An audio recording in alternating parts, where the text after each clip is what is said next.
I, 40 male, lost my brother, 42, Jay, a few months ago. Growing up, he was the golden child. He got a full ride to a prestigious college while I had to pay my own way and eventually drop out. He went on to grad school, but I got married and settled down with my wife, 42, Brittany, early on. We've had financial struggles, which caused us not to be able to start a family. We live paycheck to paycheck in a one-bedroom apartment. Jay always made good money, but wasn't lucky in love. He was very picky, and while he had some longer 1 to 2 year relationships, he was looking for perfection before getting married. He finally married his wife, Mary, 40, in 2019. She also made good money, like Jay. She also had 2 children from a previous relationship, now 18 and 20. One is in college, and the other will be starting next year. She and Jay also had twin girls about a year ago. Mary and Jay both worked and have a nanny that they share with a neighbor for their girls. When they got pregnant, she sold her house where they were living, and he sold the condo that he had been renting out, and they bought a larger family home together. All this is to say, money was not a problem for them. As I said, Jay passed away recently in a car accident, and Mary found out that I was the beneficiary of his 401k and life insurance policy through his employer. The life insurance is $150K, but the 401k is much more substantial. He set it up that way years ago, before Mary was in the picture, and kept it the same. Mary begged me to give her some money, but I said no. She inherited his part of their house in their joint savings account, which is about $50K. She said that she paid for his funeral, and to make it work on her income alone, she'll have to sell the house, give up the nanny, put the girls in daycare, and won't be able to help her older kids with college the way they planned. I told her it wasn't my fault. If he wanted to change the beneficiary, he should have done that, but he didn't. So now the money's mine. My wife and I plan to use the money to buy a home and finally start a family.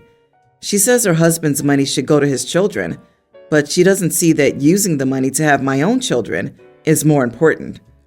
Our parents think I'm an idiot because the money should go to his kids. So I offered to take $50K and put it in a trust for the girls' education, but they said Mary needs the money now. They said the life insurance would pay off their mortgage and the boys' college and put money away for the girls' future, and her income would cover the rest so they wouldn't have to move. But what about my family? You're taking money away from his children? Seriously, dude? You didn't earn or work for that money. Your entitlement is pathetic. You don't actually want to know if you're an idiot or not. You just want someone to justify your actions. You already know you're the idiot. Oh, in case you misunderstood, you're a massive idiot. Have a good day. But what about his non-existent family? Don't his children that have yet to be born, unlike his brother's twins, matter too? It's really weird how OP keeps talking about the family he could create when his actual family is about to start suffering due to his brother's death. Although, to be honest, I also find it highly unlikely that it'll be as easy as he mentions to start a family at 40. His wife is 42. I guess he's assuming that the life insurance and 401k can pay for them to do IVF. But that's going to eat up a good portion of the payout, bud. How are you going to pay for any resulting child if you're still in the same we've been paycheck to paycheck for almost 2 decades position? OP, your life sucks, but there is no world in which your brother would not have wanted to take care of his wife and their children. You're exploring a lapse of attention on his part to profit from his death. That's just gross as heck. Have to agree here. It's hard to imagine a scenario in which bro wouldn't want his own children to have the money and be cared for. He should have updated his affairs, but didn't. Jay passed away in an accident, something unplanned. He most likely thought he had more time to update all of this. OP says the brother was the golden child by getting a scholarship and working hard.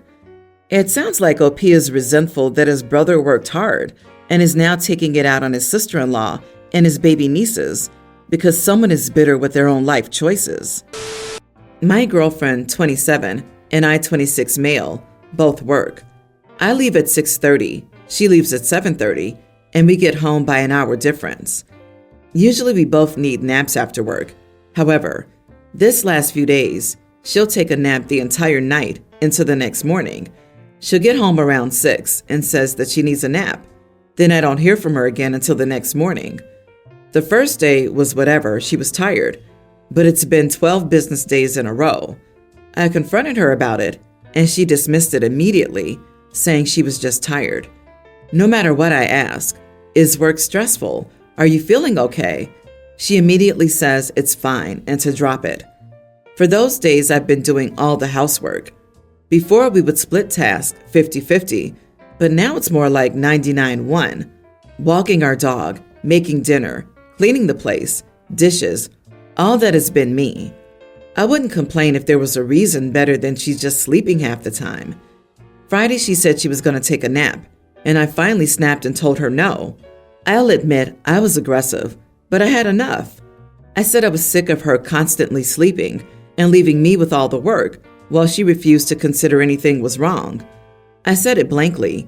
We both looked for help for her, or she stopped sleeping so much on her own. She just turned around and left for her sisters. I got an angry call from her mom, saying I had no right to deny her sleep. I tried to explain, but she just hung up. My girlfriend isn't responding to my messages, and neither is her family. I don't think I did anything wrong. Am I the idiot? Not the idiot. And why do I see so many people getting phone calls from SO's moms? Why is a 27-year-old getting her mother to fight her battles? What is up with all the grown people running to mommy and daddy? And those parents start calling and giving people crap about being mean to their precious child. What the heck? Your girlfriend needs to grow up in so many ways. My ex used to call my mom and tell on me. This was a 33-year-old man calling his 29-year-old girlfriend's mom at 11 p.m. to yell that I was breaking up with him and he needed her to make me stop. OP, you're right that this is a big behavior change and should be looked into with her doctor. You're also right that it's negatively impacting you, and you have the right to be unhappy. She owes you an apology for dismissing your concerns out of hand. You should apologize for snapping, but not the questions. Counterpoint. How many dishes is a sleeping person generating? How much of a mess is she making? Seems like he's upset that he has to clean up the mess he's making. Other than walking the dog, she's contributing less to the housework to do. Also, I'm wondering if she's pregnant. I remember suddenly being that tired out of nowhere. It was brutal. I have 3 kids: Michelle, young grammar school, Juliet, 1 year younger, and Leo, toddler. Michelle and Juliet are in kindergarten and 1st grade at our local public school. Juliet, however, is very gifted. She came into kindergarten reading chapter books and was doing math at a 2nd grade level. She's obviously doing great academically, but struggles socially at her school for several reasons. Firstly, she doesn't understand that other people's brains don't work like hers and tends to get frustrated when people take a bit longer to figure things out. Second, she's just a huge bookworm and would rather spend recess reading instead of playing with the other kids. Then she gets upset that she can't talk about her books with them. I was recently called into a meeting about Juliet with her teacher, the principal of her school, and the superintendent. They basically said that they don't have the resources to support Juliet in her school or any schools in the district, but there is a school 2 towns over specifically for gifted students from 1st to 10th grade. Then for 11th and 12th grade, they have a building at a community college, and she would be taking college courses for high school and college credit. She would have to test into the school, but her school will provide the testing. The school sounds great for her, but it's close to 30 minutes away from her current school. It starts and ends 45 minutes later than her current school, so I'd still be able to get her and Michelle to school on time, but it would eat up at least 2 extra hours of my day, and I don't have that kind of time for school drop-off and pickup, nor do I have the patience to deal with a toddler in the car for 2 hours per day. Also, my husband works in the opposite direction and couldn't drop her off. We could ask my father-in-law. He sometimes drives the kids around for me, but I don't want him to have to do drop-off and pick up 2 hours per day. My husband does not agree with me at all. He thinks I should be willing to make the drive for her and insists that I have the time because I'm a stay-at-home mom. I brought up the issue of having Leo spend that much time in the car, but he said that I could just have his parents babysit. I still don't think it's worth the 2 hours per day that I have to put in to take her to this school. So I went through with enrolling her in our local public school for the next year, and my husband is furious with me for ignoring her social and academic needs. Am I the idiot for not enrolling her in the gifted school because it would take too much time to get her to and from school? You are the idiot for just saying no outright when you do have the options to make this work. You could have at least asked the in-laws if they'd be willing to help out, perhaps a combo of rides and babysitting. And you enrolled her in a different school against your husband's wishes? That's messed up. Exactly. My mother arranged for me to carpool with other kids and even teachers who lived nearby because we didn't have a car and the school was an hour away. OP isn't even trying at all and doesn't care that her kid will be so bored she'll stop paying attention entirely and ends up falling behind as a result. So instead of a prodigy, she's going to end up with an angry and disillusioned dropout. So the people at your local school are telling you that they cannot support your daughter there, and you're saying, okay, well, too bad. I can't be asked to drive her elsewhere. Your job is being a stay-at-home mom. That requires doing what's best for your kid.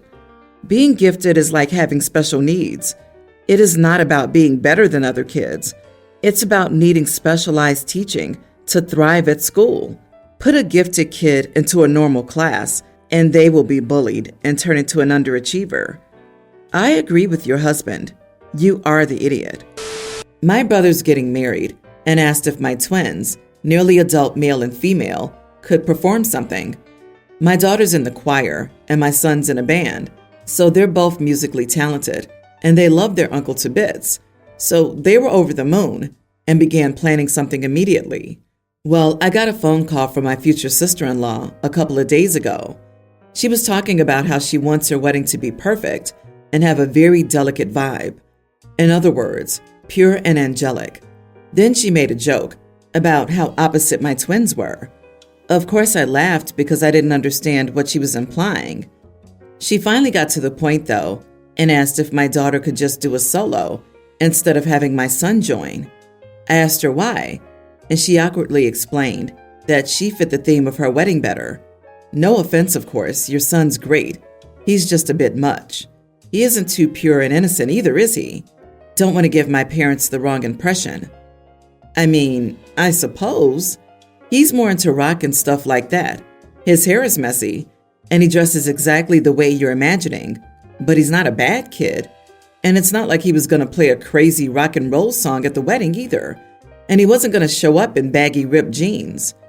I told my future sister-in-law that what she requested was really unfair, and that my brother asked both of them, and it would crush my son if he was asked to back out.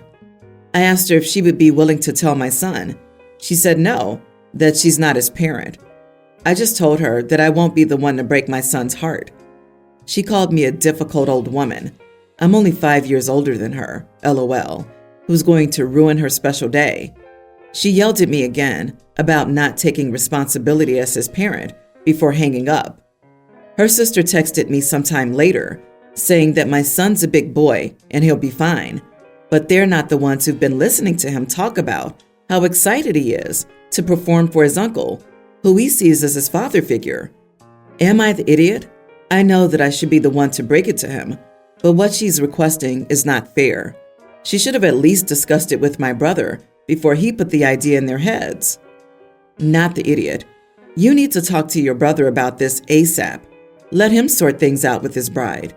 Do not mention the conversation with Bridezilla to either of the twins. If changes are called for, your brother should be the one to rescind the invitation to your children, not you. P.S. Dying to know if Precious' future sister-in-law also fits into her pure theme. Ha ha ha. And I mean by pure, she really actually meant that my daughter's never dated anyone before, and therefore, you know.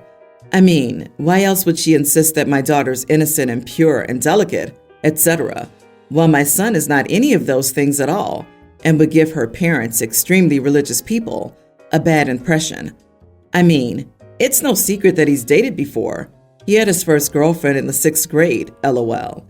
As for future sister-in-law, I mean, based on our own terms, she isn't very pure either. Geez, Bridezilla sounds horrible. OP, call your brother. Explain to him what happened. Ask him what he wants you to do, but also clarify that you don't want to receive any more angry texts or calls. But honestly, I wouldn't let either kid perform.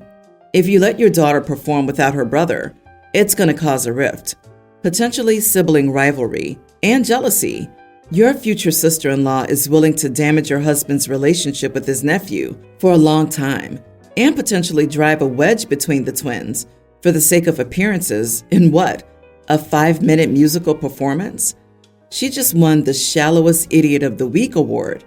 Even worse, she lacks the guts to tell the young man she wants to reject that he would tarnish the perfect image she's trying to project. Well, if it's any consolation, the next time your brother gets married, it won't be to someone so superficial. I, 33 female, live with my friend Rose, 30. It's my home, but Rose pays me rent of $250 a month. Rose had multiple plants and hung them up on our back porch.